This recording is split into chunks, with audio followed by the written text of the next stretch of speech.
It's the story of a lovely lady who was bringing up three very lovely girls. Imagine just turning up to an open mic and just playing that on stage. I've never actually done. What if you just did TV themes? I feel like people would go nuts. Man, I love that thing. I've said this before, but like, I have a heavy preference for things that continually bring me joy. The way it goes with a lot of people, it's like they get a thing, they kind of enjoy it for a while. People do this with their cars and stuff. They'll go get a brand new car, and then it's cool for a day or something, but then it's just their car, you know. Then they have a $500 or $600 or more sometimes dollar car payment. So like, if you're gonna have something, make sure it's something you're gonna appreciate every single day. Every time I look at that, I'm just like, hell yeah. Well, it is the Q&A episode. Big 400, what a milestone. 500 is gonna be a big one. 1,000 is gonna be a big one. Questions are beginning to roll in, and we will answer them at the end. Today is the first day that it's actually kind of chilly. I'm realizing that it's a little bit inconvenient that I put the shelves and stuff in front of the AC unit, because I'm definitely going to have to turn it up or eventually turn it off.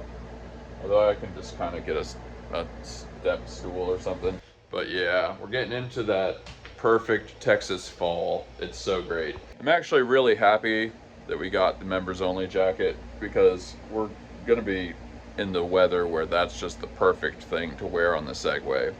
Like, just nice and light, keeps the breeze off. Also gonna try and get some pictures of the psychedelic moai.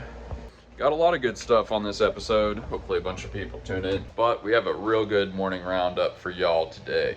Now, you guys remember that this printer was just down and out, but look at this. Just a perfect holdable coffee, Miss America style. However, this guy's just being real naughty, real naughty. Yeah. The thing that's weird about this is I know this filament is okay because I pulled it off of something that had just printed correctly. Or at least I strongly suspect that this is okay. It doesn't feel too thick or anything. I think we might have to do a hot end ectomy, because even the stuff that it printed feels a little thin, and we just replaced the tube and nozzle and everything. Over here, small Chihuahua dish. I'm kind of thinking, as I sell different colors of these, I think we've got a yellow one coming up, though we might make them products in and of themselves. Chihuahua dish has been doing pretty good lately, actually. Here, of course, Small Shark and David. Now, this guy is the public nuisance of the bunch. Yeah, I don't even know what happened. I know this filament's fine. I think we're gonna have to replace this extruder motor. I don't know why this guy's being such a biatch. And the infill D20 coming out nice. Shark and a shark.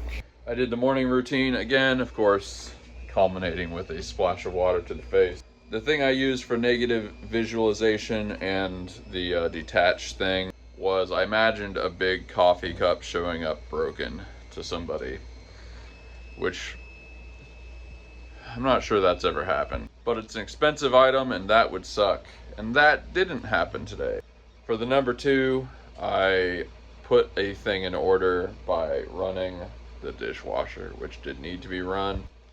We did the last 2 there as well, and the gratitude today was I sold almost $300 by the time I woke up on Etsy, which is nice. We are continuing the audiobook thing. We've got more to go on reminiscences of a stock operator, and that is what we are doing.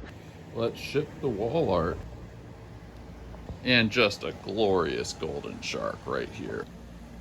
It is literally the most comfortable temperature possible out today, so we are segwaying, and I got a giant sugar-free fountain Coke. We got a bunch of nice stuff on the docket. Gonna let this person pass me. We have the plain burger, which we are going to assemble. We have the hardware, and we're gonna get some pictures of that. We're gonna get pictures of the psychedelic moai, and then I think we're gonna paint it gold, because we actually don't have a gold moai. And we got a bunch of other stuff. Of course, we're gonna be answering the questions that come in, but first I'm just gonna enjoy a beautiful Texas fall day. I think it's fall. Beautiful. That place is nice. You know, it'll be a strange thing one day when they make house painting robots. It's definitely something that seems like it would be automated after a while.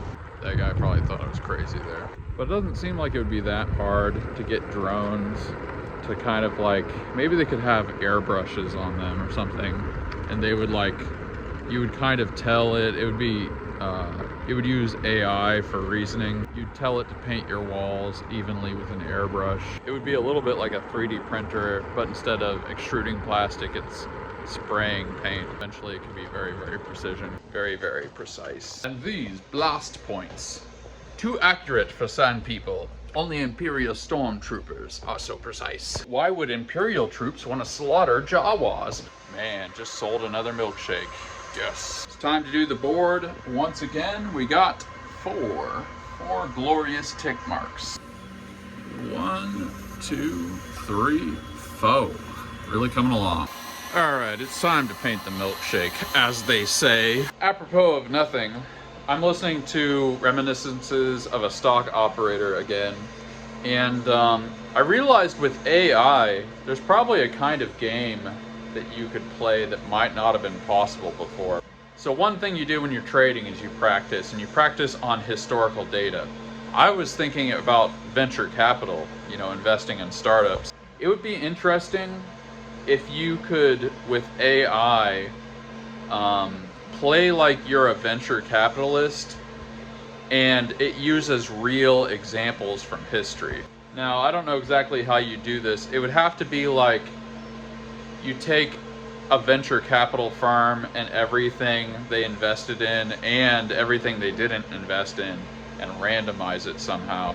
But as the venture capitalist, you'd be able to ask each company all the questions you want, and it would give you the actual answers to those questions. But like, we'd have to, of course, make it generic so that you don't know the names of the people, so you couldn't recognize a famous name or anything. It'd be interesting because like some of the companies would be like something from the .com bubble. It'd be like pets.com or something, although that may have done well for a while. But then like sometimes it's Amazon or sometimes it's Uber. It would be a fun game. And like with AI, you could actually do it because you can just ask it questions and it can give you the real answers as long as it's something that's publicly knowable. Venture capital game. It's a pretty cool idea. So somebody is selling another S5 for $300 and it's only a couple hours away. I've messaged them. We probably wouldn't be doing it soon, but we might do it in about a week if it seems good. It's time to get them printers, baby. Snap them up while they're cheap. Went back and forth with the guy selling the printer, and he's letting it go for $250. So we're going 2 days from now, Thursday for me, Friday for you. I was gonna put it off for another week, but that's a good deal. And we're pretty caught up on orders. You know, might as well just do it sooner rather than later. One thing that's fun about these Facebook Marketplace deals, I'm going all these places in Texas I've never been before. This is some place called like Turnbull or Tomball, Texas. I've never even heard of it, but yeah, it's a great deal on an S5. He seems like a chill guy, says it works and everything's fine. So road trip episode this week, yes! Well, anyway, enough screwing around. We are going to assemble the burger. Plain burger. You know what we're doing now? Plain burger is gonna be listed or enlisted in my army of products.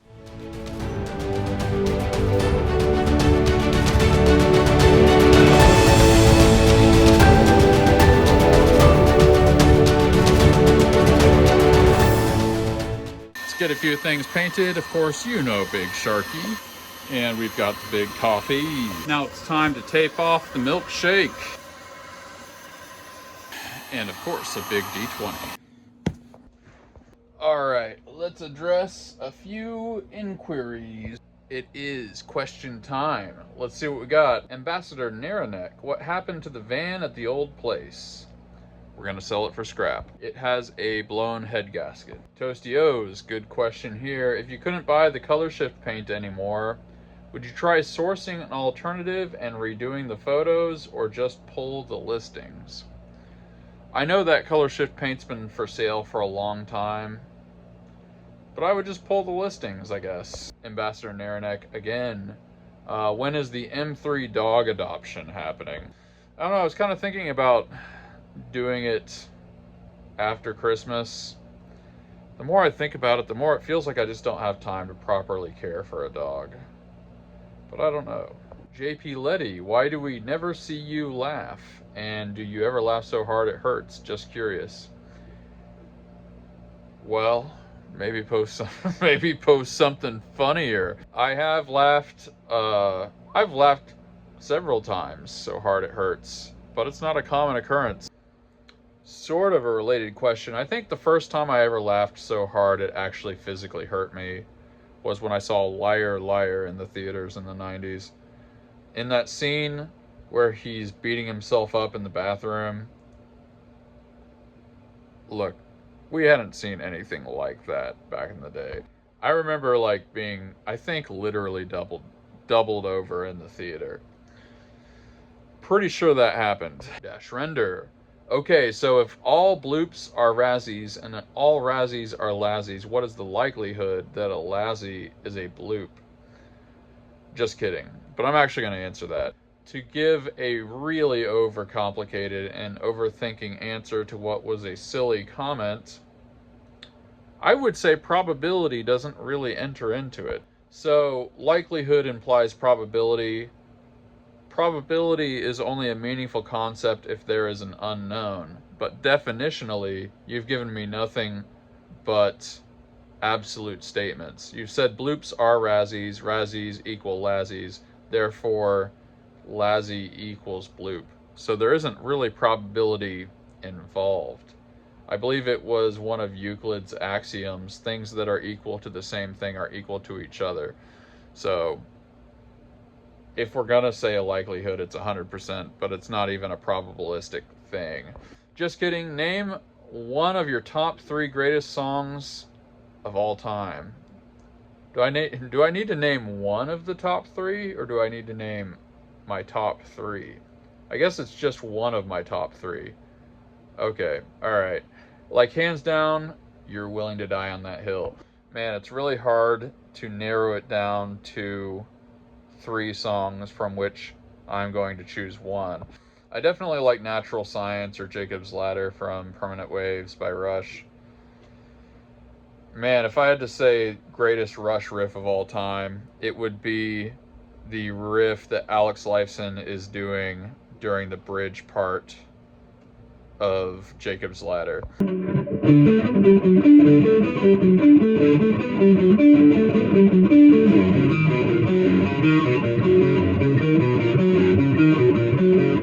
But I don't know if I could really say Jacob's Ladder is like the best. There's just so many. Maybe Circumstances. Circumstances is maybe my favorite Rush song. It kind of exists in the perfect intersection. It's right at the end of what people think of as their classic era. Well, I don't know if people would say that. Whatever. Circumstances is really great. Hunting Girl by Jethro Tull is really one of my favorite songs ever. Some really great flute parts. The reason I play flute is because of Jethro Tull, basically. Man, one of the things that makes it difficult is there's so many hard songs to compare. Like, I'm a little tempted to say Blood on the Rooftops by Genesis. I like 11th Earl of Mar from the same album a lot, too. It's one of those things, like, you almost have to break it down by genre. Like, if I was thinking of acoustic music, maybe, like, Lover's Cross by Jim Croce might be my favorite acoustic song ever. I don't know, it's so hard. I'll say this. A song that almost certainly would be in my top 3, which I think is the spirit of your question, would be Carpet Crawlers by Genesis. That's from this album, from The Tattoo. I really like a lot of, obviously, songs from that album. Anyway is really, really good. I don't know. There's things I could say about, like, anything. I could, like, criticize almost any song. But the chord changes in Carpet Crawlers is almost a distillation of what was great about old school Genesis, because they did all these modulations that just almost didn't even make sense. They just barely worked.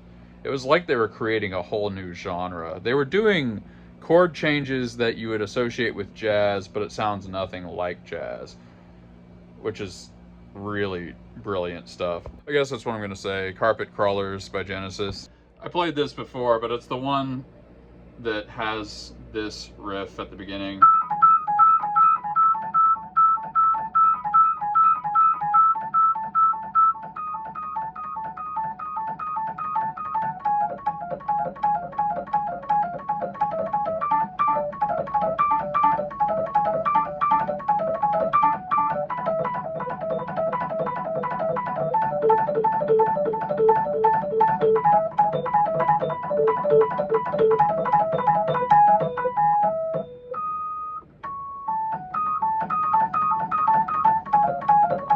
So screw it.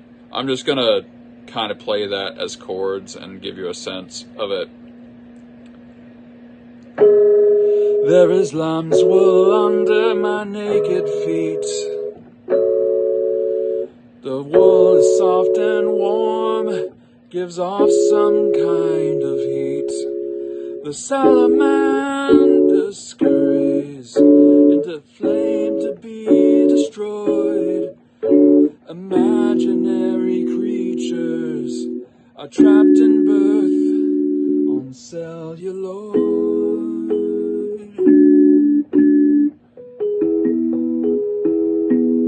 The fleas cling to the golden fleece, hoping they'll find peace. Each thought and gesture are all in celluloid. There's no hiding in my memory, there's no one to avoid.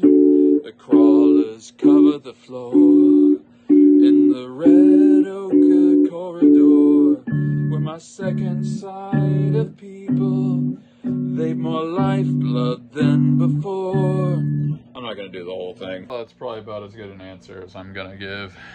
It's quite a debate. The Reasonable Gentleman, AMA, best thrift find, whether you still have it or not. What was your ultimate find so far? Man, I'm really having to think about this. Man. Well, I did find a humidor for 20 bucks at a place in Lufkin that I sold for, I think, 250. That might be best in terms of value. I almost feel like just looking around, because almost everything is from the thrift store. But man, it really feels like I've found something just crazy. Maybe, actually, it might be these guys, these autographed pictures. Autographed from one of the guys from Matchbox 20, and there's two of them. Switchfoot, the entire band autographed, and I guess Uncle Cracker, although I don't really care as much about that. I was never just the ultimate Switchfoot fan, but I mean, I went to a Christian school in the early 2000s. Everybody was a Switchfoot fan. I do like The Beautiful Letdown. I don't care who you are, what you think about anything. That's a great album. Yeah, it seems like there's probably some other things, but those autographed pictures, I mean, they're autographed from famous bands, and I got them for like the value of a framed piece of art. I think I paid like $9 for each of those. Yeah, the more I think about it, those framed autographs, I don't think I can think of anything better than that. XR Designs 23. How about you start an AI art contest of M3's 3D and post the results in a video? Question, do you have a need for a belt printer? If so, what kind of ideas do you think you can use it for? Let me know in the comments if you want an AI art contest of M3's 3D, or you could just post that stuff in the Discord, because that's what people already do. I feel like we would need some competitors. I don't know, if there's enough people, we'll do a competition. Screw it. As for a belt printer, I think they mean one of those with the infinite y-axis. It's interesting because it's one of those things that seems like there's something really cool to do with it, and there probably is, but I can only ship things that are so long. if you're wanting to make like the ultimate flexi snake, if you're wanting to make one that's like 100 feet long, that would be something. I think it would have to be something with joints in it in order for me to really ship it. I don't know. I don't know what I would use it for. You know what an infinite y-axis printer would be good for? Like trim. You know, if you just needed pieces of trim that are a super specific size, and you didn't want to, you wanted to like make something crazy looking, like some like psychotic Victorian trim, that would be a good thing. That's probably the best idea I'm gonna think of. And here we go. We've got a real good question from BDA Studios LLC. Question: how long it took to find success following the guitar holder hand lawsuit that stopped you from selling your original moneymaker? What did you sell after that, and did the sales pick up quickly? It's fun seeing your success now, but I'd love to hear more about those times when sales were slow and how you got through it. Thanks for the great content. I feel like you have written really good comments before. Thank you for the good comment. So to anyone who doesn't know, you can still find pictures of these on the internet. Very early on, we listed those and we did well into the 6 figures. It's kind of the product that built M3's 3D. Now, we didn't actually get sued. I don't know what you would call it. They were basically threatening to take down they were threatening to get Etsy to take down the listings, and that's what we were fighting. So yeah, somebody basically trademarked, man, I don't even want to get into this again. Somebody trademarked, it's not even a patent, they trademarked my product, and because Etsy is so risk averse, it was the weakest possible claim they could have made. But basically, I was kind of competing with them, and they just used a very stupid legal maneuver to take away what was it was the beating heart of my business. So this is a great question because that was a big deal. Like, I had people working for me before that, and eventually I stopped having people work for me because I lost that.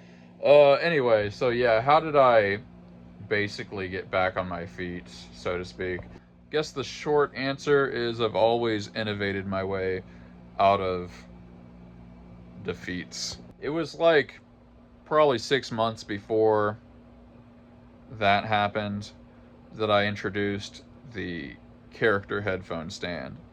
I've said it before, I'll say it 5,000 times because it's true. I was the first person on earth to make headphone stands in the shape of famous people's heads, so far as I know. And I did lots of searching because when the idea occurred to me, it just seemed like somebody must have done that. So what I really did was I just came out with a whole bunch of those. During what is definitely the most tumultuous and stress-inducing part of this business's history, I did exactly what you see me do right now. See, maybe you've been watching this and you thought like, oh, he's putting check marks on a whiteboard, like, whatever. No, that was a hard-won lesson. It's not dry erase marker on that board. It's blood, sweat, and tears. To give you guys, I feel like I need to probably paint a bigger picture here. When that thing with the hands happened, we had just moved into the shop downtown, which of course we moved from just a few months ago. That was a huge, huge deal. Before that, I was running this entire business out of this room. You know, of course, we came back to where it all started because of nostalgia and because it's badass. I was running the whole business out of this room. It was always like 90 degrees minimum in here, even with the AC full blast. In fact, I built a funnel, an arm funnel thing to direct the AC completely on my bed so that I could sleep in here, and that barely worked. It was also pretty loud because imagine all the printers in this room. So yeah, it's like we had this hit product, I moved into a shop downtown. Like, if you have a small side hustle, 3D printing, imagine going from that to getting a shop downtown where you live. And then a lot of that was on the back. Obviously, we didn't want to be totally dependent on one product, which was smart thinking for sure. That's why I was introducing this other stuff. But imagine you have climbed the highest mountain. You started this out of a room that you sleep in, and we're downtown. We got a shop downtown. And then these guys take out your number one product, pretty much your big money maker. That's what happened. Like, this business has died several times. I mean, another thing to paint about this picture, that happened like right after we kind of got out of the pandemic. 2020 happened, and really 2021 was pretty rough. You guys remember, doubtless. Like, that was a rough time for business. Hey, the person that wanted to see me laugh, I just did it. Like, that was rough. I mean, granted, it was an online business, so we had a fighting chance, but like, man, I don't even have to, I've talked about this so many times. Like, we came so close to biting it. So we get through the pandemic, and we're kind of sort of out of it, even though things are still kind of weird. Everybody knows. And then it's like we're breaking through. We're getting sales back up. I think I just started playing with Etsy ads and stuff. And then we're downtown. And then just the rug just gets yanked out from underneath us. It's like, dude, okay, back in ministry school, we had a saying. This is like, if you had asked me, if somebody had asked me about the number one saying that I've lived by, the most impactful thing anybody's ever said to me, it would be this: if you can be stopped, you will. If it's possible for you to be stopped, something will stop you. And like, it's kind of great that I had that experience, and that's a thing that I was telling myself all the time when I was homeless. Definitely got us through a lot of the stuff we did in ministry school. And that was from a guy who's like a famous author, and he's a real estate speculator and a very, very highly paid public speaker. It's like the only decision is like, are you gonna stop? Can you be stopped? And like, I'm not saying there aren't times that you need to give up on some particular effort. You don't want to double down infinitely, but you need to learn how to become the kind of person that just won't stop. And that's why this is here. That's why you can watch these videos. At a certain point, I just decided I'm saying no. I'm saying we're not gonna get derailed. We're not gonna stop, and I don't care what I've got to do. We're just gonna keep going. Maybe I should put a thing on the wall somewhere, like all the times M3 is 3D almost died. Man, I don't know. This feels like a real tangent, but like, first thing is I started this business with my wife, now my ex-wife. She was an important part of this business, and that went away. So maybe that's number one. In the early days, I mean, I was just learning how to use printers and stuff, and we were getting sales pretty quickly, especially once I introduced the hands.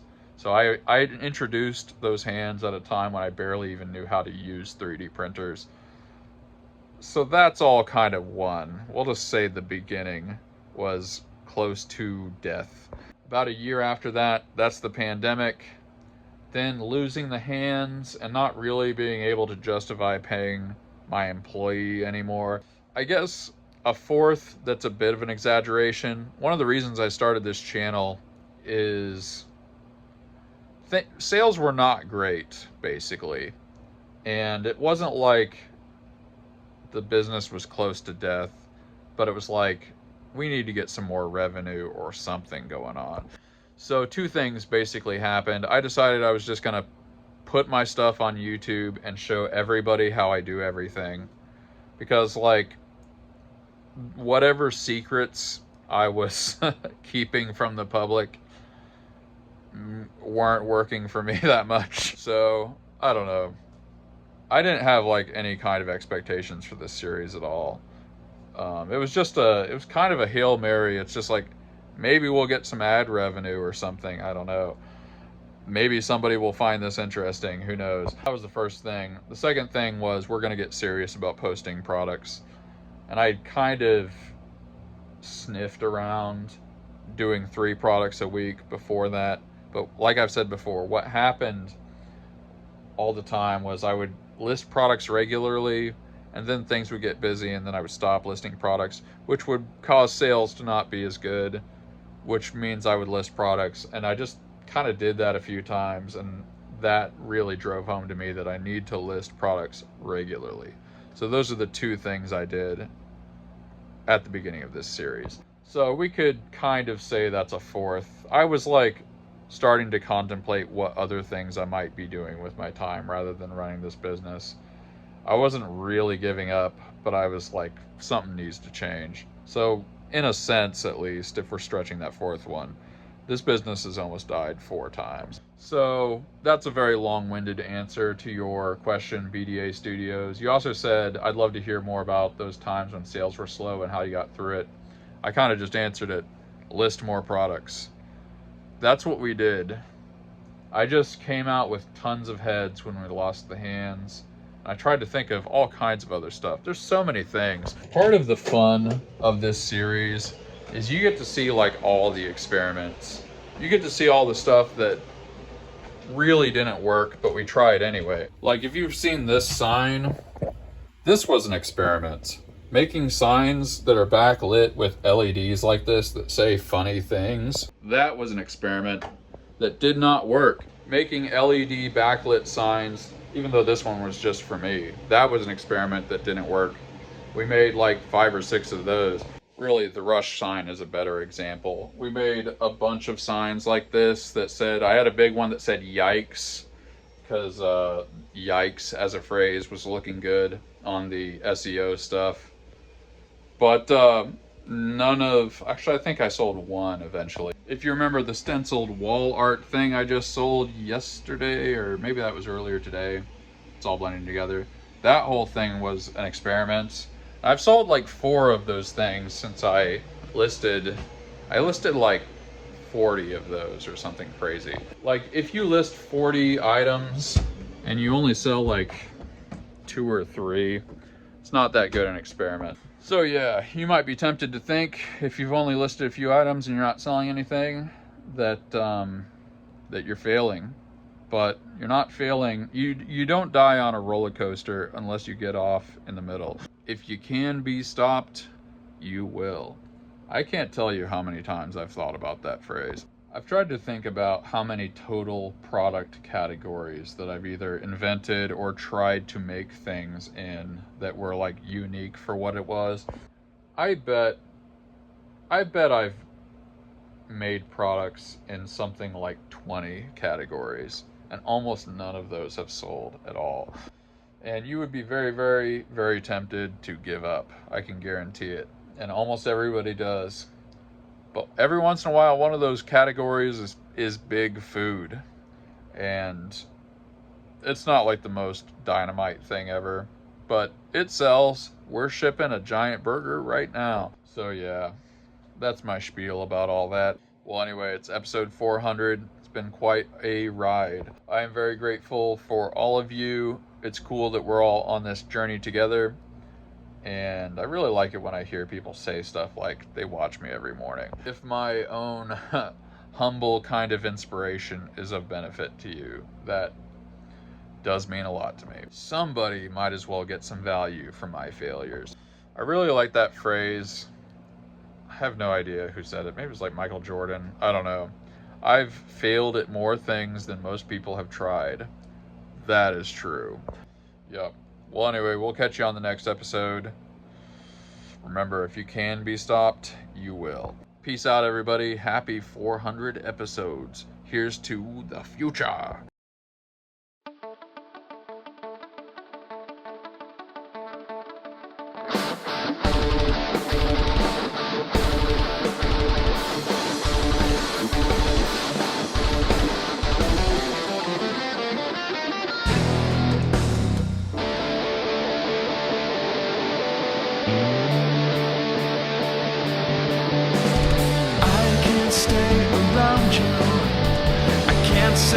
what I need. This blinding arm of lessons I'm seeing to standing in a moment. What has been is cast aside, frozen there as time rode. I know that you must have died.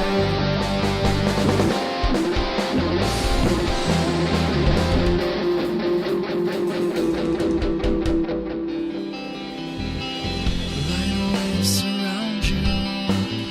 Open up your mind.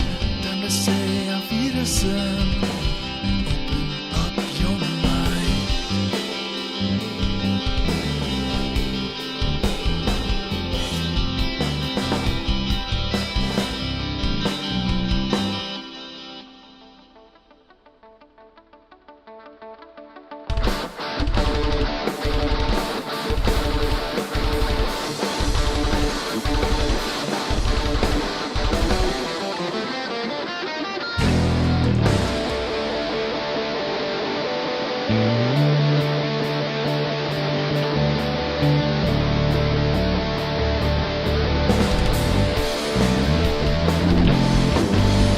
Create me something precious.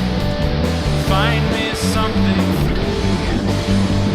Empty my possessions. Everything I need. Through emotions. And we're all going to die. So leave me something precious. A love that lives in the light.